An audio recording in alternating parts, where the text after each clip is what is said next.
नमस्कार दोस्तों, स्वागत है आपका द एजुकेशन कैटलिस्ट की कथा कहानी संग्रह में। हमारी आज की कहानी का शीर्षक है पुरस्कार, जिसके लेखक है जयशंकर प्रसाद। आर्द्रा नक्षत्र, आकाश में काले काले बादलों की घुमड़, जिसमें देव दुदुम्भी का गंभीर घोष। प्राच्य के एक निरभ्र कोने से स्वर्ण पुरुष झांकने लगा था। देखने लगा महाराज की सवारी। शैलमाला के आंचल में समतल उर्वरा भूमि से सौंधी बांस उठ रही थी। नगर तोरण से जय घोष हुआ। भीड़ में गजराज की चामरधारी शुंड उन्नत दिखाई पड़ा।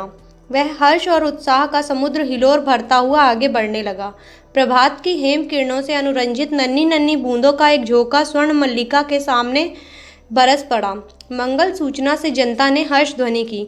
रथों, हाथियों और अश्वारोहियों की पंक्ति जम गई। दर्शकों की भीड़ भी कम न थी। गजराज बैठ गया। सीढ़ियों से महाराज उतरे। सौभाग्यवती और कुमारी सुंदरियों के दो दल आम्र पल्लवों से सुशोभित मंगल कलश और फूल, कुमकुम और खीलों से भरे थाल लिए मधुर गान करते हुए आगे बढ़े। महाराज के मुख पर मधुर मुस्कान थी। पुरोहित वर्ग ने स्वस्त्यन किया। स्वर्ण रंजित हल की मूठ पकड़कर महाराज ने जुते हुए सुंदर पुष्ट बैलों को चलने का संकेत दिया। बाजे बजने लगे। किशोरी कुमारियों ने खीलों और फूलों की वर्षा की। कौशल का यह उत्सव प्रसिद्ध था। एक दिन के लिए महाराज को कृषक बनना पड़ता। उस दिन इंद्र पूजन की धूमधाम होती, गोठ होती। नगर निवासी उस पहाड़ी भूमि में आनंद मनाते। प्रतिवर्ष कृषि का यह महोत्सव उत्सव से संपन्न होता। दूसरे राज्यों से भी युवक राजकुमार इस उत्सव में बड़े चाव से आकर योग देते। मगध का एक राजकुमार अरुण अपने रथ पर बैठा बड़े कौतूहल से यह दृश्य देख रहा था। बीजों का एक बाल लिए कुमारी मधुलिका महाराज के साथ थी। बीज बोते हुए महाराज जब हाथ बढ़ाते, तब मधुलिका उनके सामने थाल कर देती। यह खेत मधुलिका का था, जो इस साल महाराज की खेती के लिए चुना गया था। इसीलिए बीज देने का सम्मान मधुलिका ही को मिला। वह कुमारी थी, सुंदरी थी। कौशे वसन उसके शरीर पर इधर उधर लहराता हुआ स्वयं शोभित हो रहा था। वह कभी उसे संभालती और कभी अपने रुख अलकों को। कृषक बालिका के शुभ्र भाल पर श्रम कणों की भी कमी न थी। वे सब बरौनियों में गुथे जा रहे थे। सम्मान और लज्जा उसके अधरों पर मंद मुस्कुराहट के साथ सिहरे उठते। किंतु महाराज को बीज देने में उसने शिथिलता नहीं की। सब लोग महाराज का हल चलाना देख रहे थे, विस्मय से और कौतूहल से। और अरुण देख रहा था कृषक कुमारी मधुलिका को। आहा, कितना भोला सौंदर्य, कितनी सरल चितवन। उत्सव का प्रधान कृत्य समाप्त हो गया। महाराज ने मधुलिका के खेत का पुरस्कार दिया। थाल में कुछ स्वर्ण मुद्राएं, वह राजकीय अनुग्रह था। मधुलिका ने थाली सिर से लगा ली, किंतु साथ उसमें की स्वर्ण मुद्राओं को महाराज पर न्यौछावर करके बिखेर दिया। मधुलिका की उस समय की ऊर्जस्वित मूर्ति लोग आश्चर्य से देखने लगे। महाराज की भ्रुकुटी भी जरा चढ़ी थी कि मधुलिका ने सविनय कहा, देव, यह मेरे पितृ पितामहों की भूमि है। इसे बेचना अपराध है, इसीलिए मूल्य स्वीकार करना मेरी सामर्थ्य के बाहर है। महाराज के बोलने के पहले ही वृद्ध मंत्री ने तीखे स्वर से कहा, अबोध, क्या बक रही है? राजकीय अनुग्रह का तिरस्कार तेरी भूमि से चौगुना मूल्य है। फिर कौशल का तो यह सुनिश्चित राष्ट्रीय नियम है। तू आज से राजकीय रक्षण पाने की अधिकारिणी हुई। इस धन से अपने को सुखी बना। राजकीय रक्षण की अधिकारिणी की सारी प्रजा है मंत्रीवर। महाराज को भूमि समर्पण करने में तो मेरा कोई विरोध न था और न है, किंतु मूल्य स्वीकार करना असंभव है। मधुलिका उत्तेजित हो उठी। महाराज के संकेत करने पर मंत्री ने कहा, देव, वाराणसी युद्ध में अन्यतम वीर सिंह मित्र की एकमात्र कन्या है। महाराज चौंक उठे। सिंह मित्र की कन्या, जिसने मगध के सामने कौशल की राज लख ली थी, उसी वीर की मधुलिका कन्या है? हाँ देव, सविनय मंत्री ने कहा। इस उत्सव के परंपरागत नियम क्या है मंत्रीवर? महाराज ने पूछा। देव, नियम तो बहुत साधारण है। किसी भी अच्छी भूमि को इस उत्सव के लिए चुनकर नियमानुसार पुरस्कार स्वरूप उसका मूल्य दे दिया जाता है, वह भी अत्यंत अनुग्रह पूर्वक, अर्थात भू संपत्ति का चौगुना मूल्य उसे मिलता है। उस खेती को वही व्यक्ति वर्ष भर देखता है, वह राजा का खेत कहा जाता है। महाराज को विचार संघर्ष से विश्राम की अत्यंत आवश्यकता थी। महाराज चुप रहे। जयघोष के साथ सभा विसर्जित हुई। जब सब अपने अपने शिविरों में चले गए, किंतु मधुलिका को उत्सव में फिर किसी ने न देखा। वह अपने खेत की सीमा पर विशाल मधुक वृक्ष के चिकने हरे पत्थरों की छाया में अनमनी चुपचाप बैठी रही। रात्रि का उत्सव विश्राम ले रहा था। राजकुमार अरुण उसमें सम्मिलित नहीं हुआ, अपने विश्राम भवन में जागरण कर रहा था। आंखों में नींद न थी। प्राची में जैसी गुलाली खिल रही थी, वह रंग उसकी आंखों में था। सामने देखा तो मुंडेर पर कपोती एक पैर पर खड़ी पंख फैलाए अंगड़ाई ले रही थी। अरुण उठ खड़ा हुआ। द्वार पर सुसज्जित अश्व था। वह देखते देखते नगर तोरण पर जा पहुंचा। रक्षक गण ऊँघ रहे थे। अश्व के पैरों के शब्द से चौंक उठे। युवक कुमार तीर सा निकल गया। सिंधु देश का तुरंग प्रभात के पवन से पुलकित हो रहा था। घूमता घूमता अरुण उसी मधुक वृक्ष के नीचे पहुंचा जहां मधुलिका अपने हाथ पर सिर धरे खिन्न निद्रा का सुख ले रही थी। अरुण ने देखा, एक छिन्न माधवीलता वृक्ष की शाखा से च्युत होकर पड़ी है। सुमन मुकुलित भ्रमर निस्पंद थे। अरुण ने अपने अश्व को मौन रहने का संकेत दिया उस सुषमा को देखने के लिए, परंतु कोकिल बोल उठा, जैसे उसने अरुण से प्रश्न किया, छी, कुमारी के सोए हुए सौंदर्य पर दृष्टिपात करने वाले धृष्ट, तुम कौन? मधुलिका की आंखें खुल पड़ी। उसने देखा एक अपरिचित युवक। वह संकोच से उठ बैठी। भद्रे, तुम ही ना कल के उत्सव की संचालिका रही हो? उत्सव? हाँ, उत्सव ही तो था कल। उस सम्मान? क्यों, आपको कल का स्वप्न सता रहा है? भद्र, आप क्या मुझे इस अवस्था में संतुष्ट ना रहने देंगे? मेरा हृदय तुम्हारी उस छवि का भक्त बन गया है देवी, मेरे उस अभिनय का, मेरी विडंबना का। आह, कितना मनुष्य कितना निर्दयी है, अपरिचित। क्षमा करो, जाओ अपने मार्ग। सरलता की देवी, मैं मगध का राजकुमार तुम्हारे अनुग्रह का प्रार्थी हूँ। मेरे हृदय की भावना अवगुंठन में रहना नहीं जानती, उसे अपनी। राजकुमार, मैं कृषक बालिका हूँ, आप नंद बिहारी और मैं पृथ्वी पर परिश्रम करके जीने वाली। आज मेरी स्नेह की भूमि पर से मेरा अधिकार छीन लिया है। मैं दुख से विकल हूँ, मेरा उपहास न करो। मैं कौशल नरेश से तुम्हारी भूमि तुम्हें दिलवा दूंगा। नहीं, वह कौशल नरेश का राष्ट्रीय नियम है। मैं उसे बदलना नहीं चाहती, चाहे उससे मुझे कितना ही दुख हो। तब तुम्हारा रहस्य क्या है? यह रहस्य मानव हृदय का है, मेरा नहीं। राजकुमार नियमों से यदि मानव हृदय बाध्य होता है, तो आज मगध के राजकुमार का हृदय किसी राजकुमारी की ओर न खिंचकर एक कृषक बालिका का अपमान करते न आता। मधुलिका उठ खड़ी हुई। चोट खाकर राजकुमार लौट पड़ा। किशोर किरणों में उसका रत्न किरीट चमक उठा। अश्व वेग से चला जा रहा था और मधुलिका निष्ठुर प्रहार करके क्या स्वयं आहत न हुई? उसके हृदय में टिस सी होने लगी। वह सजल नेत्रों से उड़ती धूल देखने लगी। मधुलिका ने राजा का प्रतिपादन अनुग्रह नहीं किया। वह दूसरे खेतों में काम करती और चौथे पहर रूखी सूखी खाकर पड़ी रहती। मधुक वृक्ष के नीचे छोटी सी पर्ण कुटीर थी। सूखे डंठलों से उसकी दीवार बनी थी। मधुलिका का वही आश्रय था। कठोर परिश्रम से जो रूखा अन्न मिलता, वही उसकी सांसों को बढ़ाने के लिए पर्याप्त था। दुबली होने पर भी उसके अंग पर तपस्या की कांति थी। आसपास के कृषक उसका आदर करते। वह एक आदर्श बालिका थी। दिन, सप्ताह, महीने और वर्ष बीतने लगे। शीतकाल की रजनी, मेघों से भरा आकाश जिसमें बिजली की दौड़ धूप, मधुलिका का छाजन टपक रहा था। ओढ़ने की कमी थी। वह ठिठुर कर एक कोने में बैठी थी।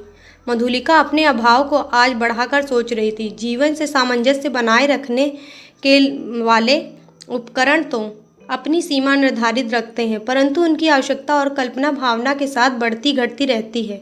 आज बहुत दिनों पर उसे बीती हुई बात स्मरण हुई।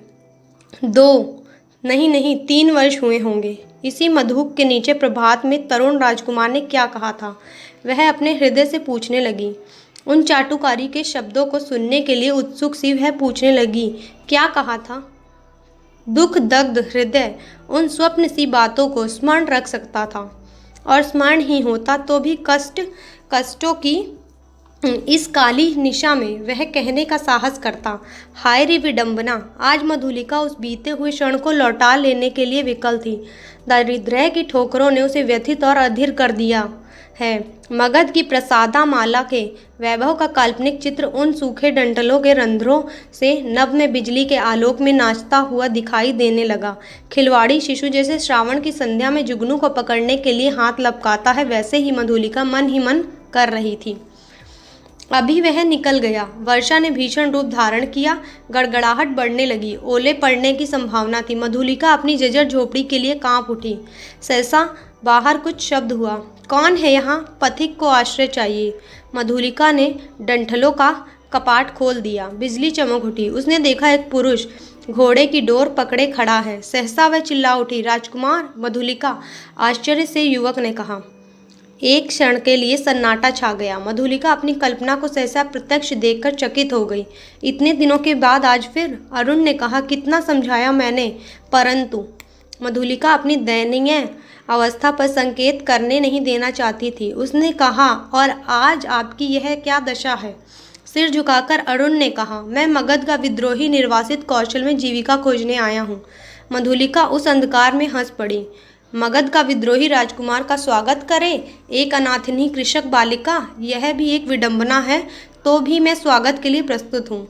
शीतकाल की निस्तब्ध रजनी, कोहरे से धुली हुई चांदनी, हाड़ कपा देने वाला समीर। तो अभी अरुण और मधुलिका दोनों पहाड़ी गहर के द्वार पर वट वृक्ष के नीचे बैठे हुए बातें कर रहे हैं। मधुलिका की वाणी में उत्साह था, किंतु अरुण जैसे अत्यंत सावधान होकर बोलता। मधुलिका ने पूछा, जब तुम इतनी विपन्न अवस्था में हो तो फिर इतने सैनिकों को साथ रखने की क्या आवश्यकता है? मधुलिका, बाहुबल ही तो वीरों की आजीविका है। ये मेरे जीवन मरण के साथी हैं, भला मैं इन्हें कैसे छोड़ देता, और करता ही क्या? क्यों? हम लोग परिश्रम से कमाते और खाते। अब तो तुम भूल न करो, मैं अपने बाहुबल पर भरोसा करता हूँ, नए राज्य की स्थापना कर सकता हूँ। निराश क्यों हो जाऊँ? अरुण के शब्दों में कंपन था। वह जैसे कुछ कहना चाहता है पर कह न सकता। नवीन राज्य, ओहो, तुम्हारा उत्साह तो कम नहीं। भला कैसे? कोई ढंग बताओ तो मैं भी कल्पना का आनंद ले लूं। कल्पना का आनंद नहीं मधुलिका, मैं तुम्हें राजरानी के सम्मान में सिंहासन पर बिठाऊंगा। तुम तो अपने छिने हुए खेत की चिंता करके भयभीत न हो। एक क्षण में सरल मधुलिका के मन में प्रमाद का अंधड़ बहने लगा। द्वंद्व मच गया। उसने सहसा कहा, मैं सचमुच आज तक तुम्हारी प्रतीक्षा करती थी राजकुमार। अरुण ढिठाई से उसके हाथों को दबाकर बोला, तो मेरा भ्रम था। तुम सचमुच मुझसे प्यार करती हो। युवती का वक्ष स्थल फूल उठा। वह हाँ भी न कह सकी, ना भी न। अरुण ने उसकी अवस्था का अनुभव कर लिया। कुशल मनुष्य के समान उसने अवसर को हाथ से जाने न दिया। तुरंत बोल उठा, तुम्हारी इच्छा हो तो प्राणों से पण लगाकर मैं तुम्हें इस कौशल सिंहासन पर बिठा दूं। मधुलिके, अरुण के खड़क का आतंक देखोगी? मधुलिका एक बार कांप उठी। वह कहना चाहती थी नहीं, किंतु उसके मुंह से निकला, क्या? सत्य मधुलिका, कौशल नरेश तभी से तुम्हारे लिए चिंतित है, यह मैं जानता हूँ। तुम्हारी साधारण सी प्रार्थना वह अस्वीकार न करेंगे, और मुझे भी यह विदित है कि कौशल के सेनापति अधिकांश सैनिकों के साथ पहाड़ी दस्युओं का दमन करने के लिए बहुत दूर चले गए हैं। मधुलिका की आंखों के आगे बिजलियां हंसने लगी। दारुण भावना से उसका मस्तिष्क विकृत हो उठा। अरुण ने कहा, तुम बोलती नहीं हो। जो कहोगी वह करूंगी, मंत्रमुग्ध सी मधुलिका ने कहा। स्वर्ण मंच पर कौशल नरेश अर्धनिद्रित अवस्था में आंखें मुकुलित किए हैं। एक चामधारिणी युवती पीछे खड़ी अपनी कलाई बड़ी कुशलता से घुमा रही है। चामर के शुभ्र आंदोलन उस प्रकोष्ठ में धीरे धीरे संचालित हो रहे हैं। तांबुल वाहिनी प्रतिमा के समान दूर खड़ी है। प्रतिहारी ने आकर कहा, जय हो देव, एक स्त्री कुछ प्रार्थना लेकर आई है। आंख खोलते हुए महाराज ने कहा, स्त्री प्रार्थना करने आई? आने दो। प्रतिहारी के साथ मधुलिका आई। उसने प्रणाम किया। महाराज ने स्थिर दृष्टि से उसकी ओर देखा और कहा, तुम्हें कहीं देखा है। 3 बरस हुए देव, मेरी भूमि खेती के लिए ली गई थी। ओह, तो तुमने इतने दिन कष्ट में बिताए, आज उसका मूल्य मांगने आई हो? क्यों?